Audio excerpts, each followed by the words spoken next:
Hello folks, great to see you. Do you know what this is? Actually, some of you might even know. You see there are gradations here and this thing turns. So you probably have an idea what it is, but let me show you outdoors. Let's go there in 3, 2, 1. And we are here.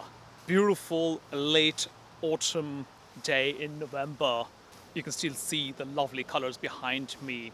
And today we're going to talk about, you guessed it, ND filters. Now, I have an ND filter on right now, the one which I just showed to you. Let me show you what it looks like when I don't have the ND filter on.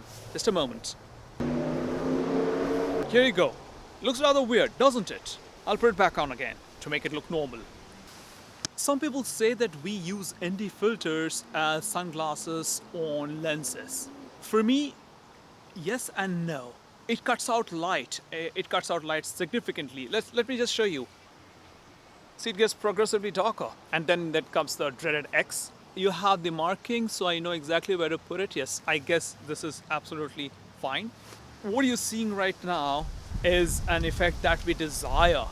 I'll show you why.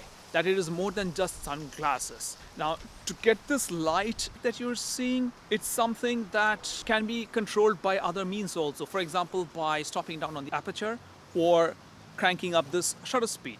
I'll show you in a moment. I have removed the ND filter and I have stopped down the aperture to about, I think, 6.3, which now you can see that the shallow depth of field has gone. I'll just show you in a moment. Look at this image now. When you're focused here, let's say on my hands, look at the shallow depth of field. But this is not the ideal light. The moment I put this on, it's all corrected. That's what the ND filter does. There's another way of doing it. Shutter speed. Let me crank up the shutter speed to get the correct light of this. Now I have cranked up the shutter speed to 1/250th of a second to achieve the same light, and I still have the ND filter in my hands. But what happens is, now look at my hand. Look at my finger. Do you see when I move my finger what it does? It's not natural. You don't have the motion blur that we are looking for when we are watching a good, nice video. Let me put back the ND filter, bring back the shutter speed to twice my film rate, and then I move my finger and see the difference. ND filter is back on. I'm back to 1/50th of a second. 24p is what I'm shooting on. So double that is 148. That is 1/50th of a second. And now I move my finger and you can see the motion blur. It's extremely important, for me at least.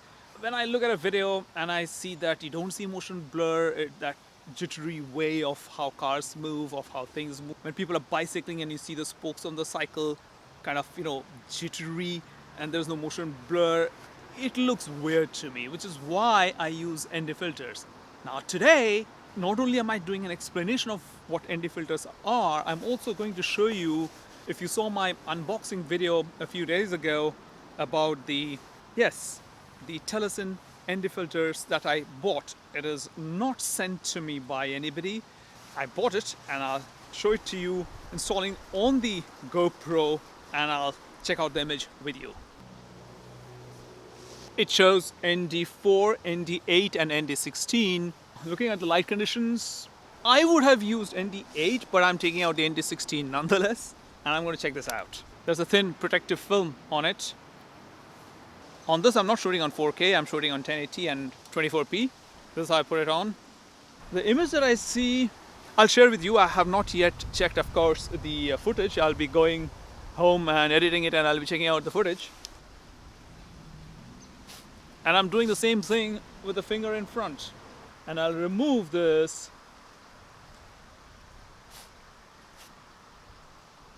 And if it's back on,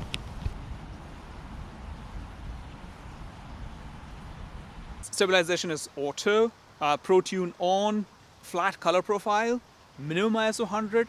I put a limit to the maximum ISO at 400 because I don't want it to be, too grainy, because beyond 400, according to me, it starts to get a little grainy.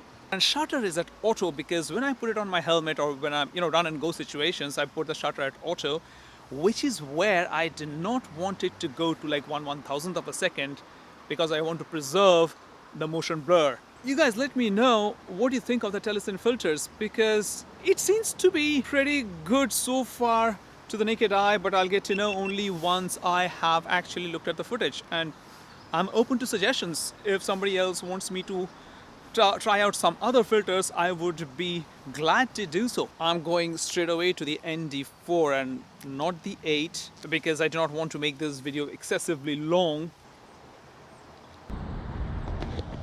Now, in this kind of light situations, I don't believe the ND4 is actually ideal.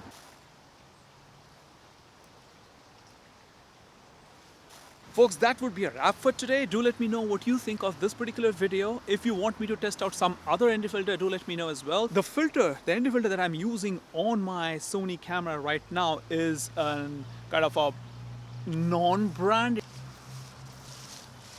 It does say something like DORR. The DORR ND filter brand, which I've never heard of. I bought it in a video shop in Paris. Actually, I was using an ND filter, if you've seen one of my very earlier videos, I think 3 years ago, where I first tested an ND filter, which broke in Paris 2 years ago. I was almost heartbroken in the middle of my travels. When I actually looked for an ND filter, I bought this guy in Paris, and I've been using it ever since for the past 2 years, and I'm pretty satisfied as of now. Do let me know, you folks, what you think, and I'll definitely see you in the next one.